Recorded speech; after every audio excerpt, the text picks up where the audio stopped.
Thank you, Chair. Well, I think the presence of the Commissioner as well as the Presidency indicates the importance that is attached to this topic.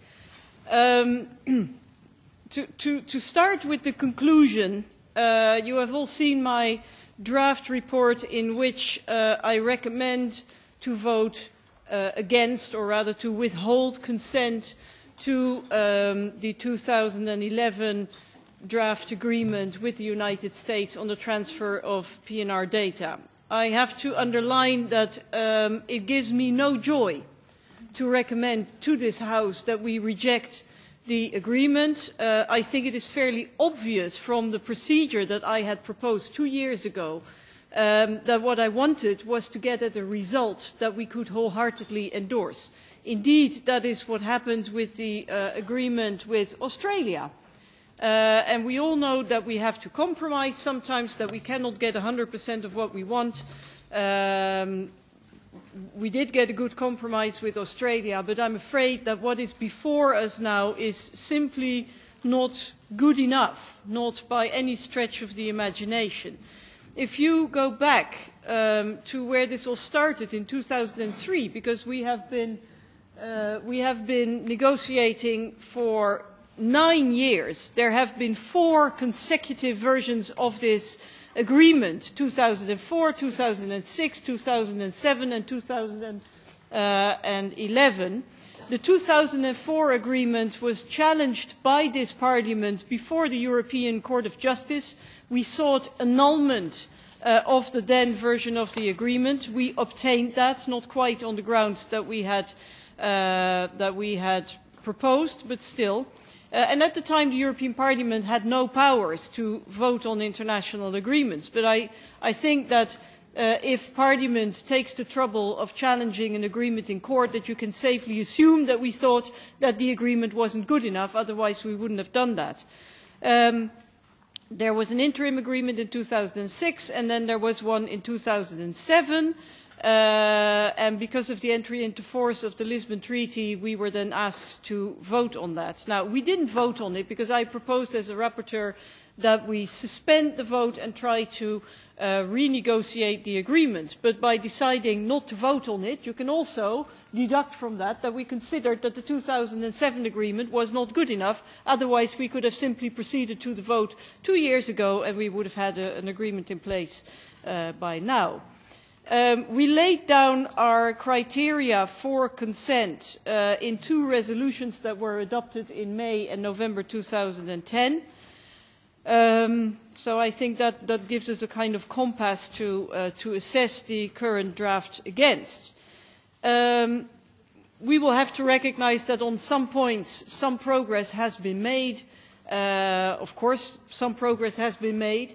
However, I don't think that progress is sufficient. I don't think it is substantial. And I think that on some points we have actually regressed. Things actually got worse.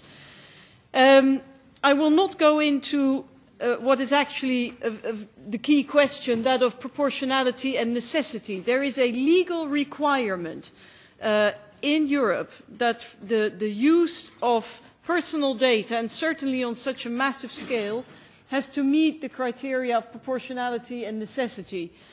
We have raised that question time and time again. We never got an answer, but I accept that it is the political reality that we will not get an answer to that question. So I'll go into the details of the agreement instead. First of all, the purpose limitation. The purpose limitation is laid down in Article 4, and there are 4 sub-paragraphs. The first subparagraph gives indeed a fairly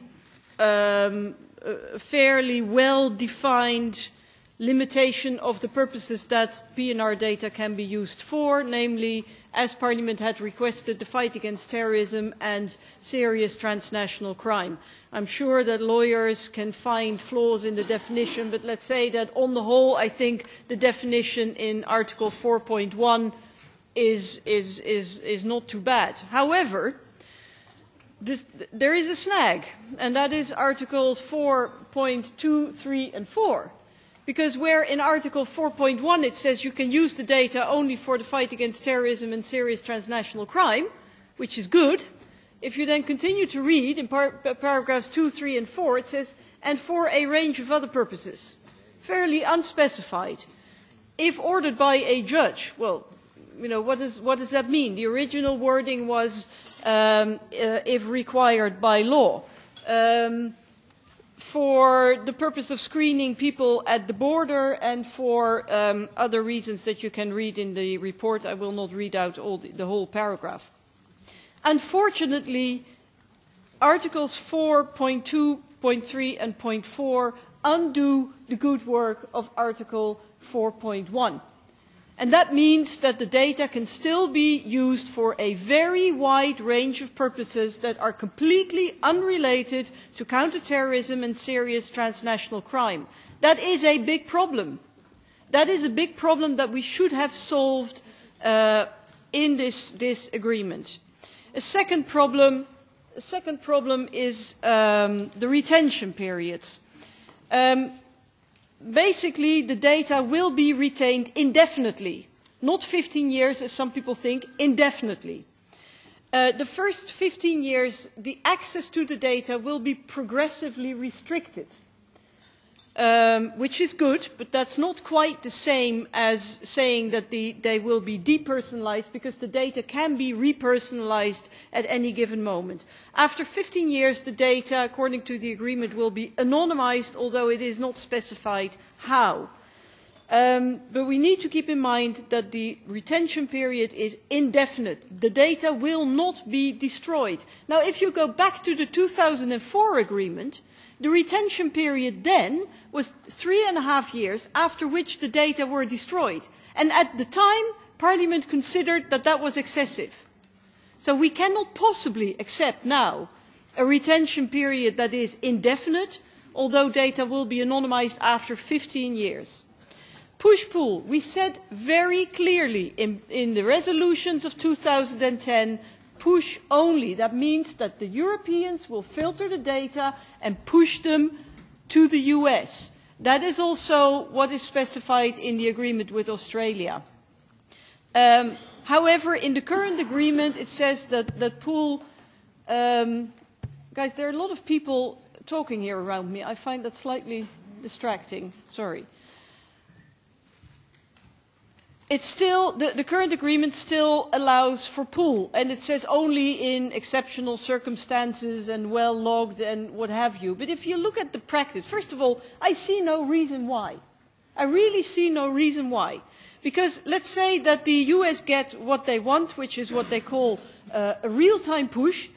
That is essentially a pull. It means that they have 24-hour access to the data. So I really do not see, if they have all the data at any moment of the day, automatically, why they should, in addition to that, get a login to European computer reservation systems. We would not give a login to any other country in the world. And I like the Americans and I trust the Americans, but, you know, trust is good, control is better. You do not give a login to third countries if it's not necessary. Judicial redress. It is very obvious from the agreement that judicial redress has not moved an inch since 2004. EU citizens simply do not have the same means of judicial redress as US citizens. We do not have full means of judicial redress.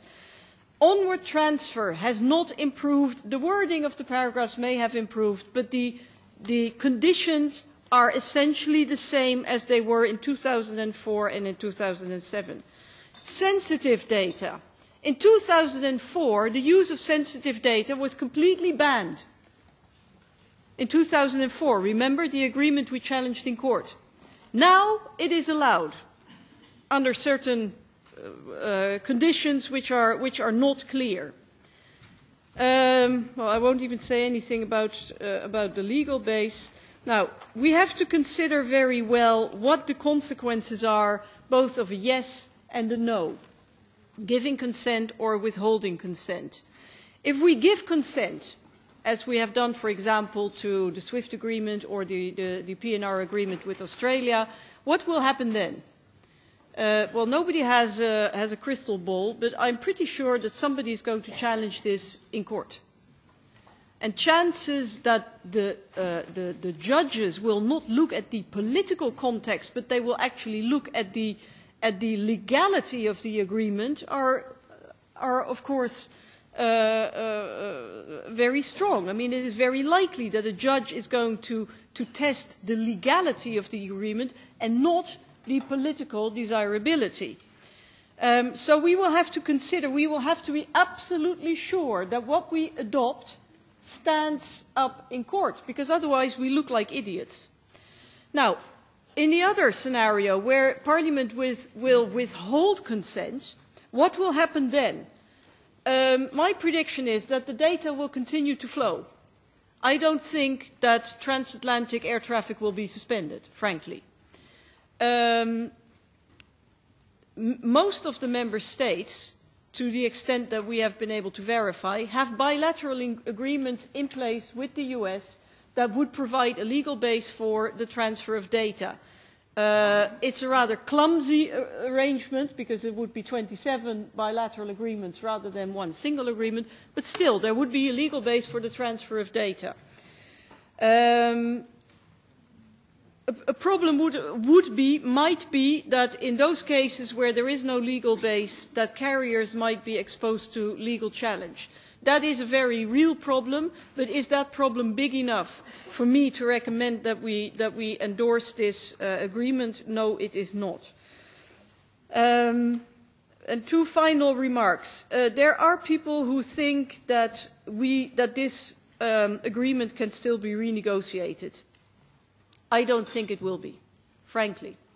The Americans give no indication that they're willing to renegotiate. They were very reluctant in the beginning. We also have to recognize that we are demandeurs.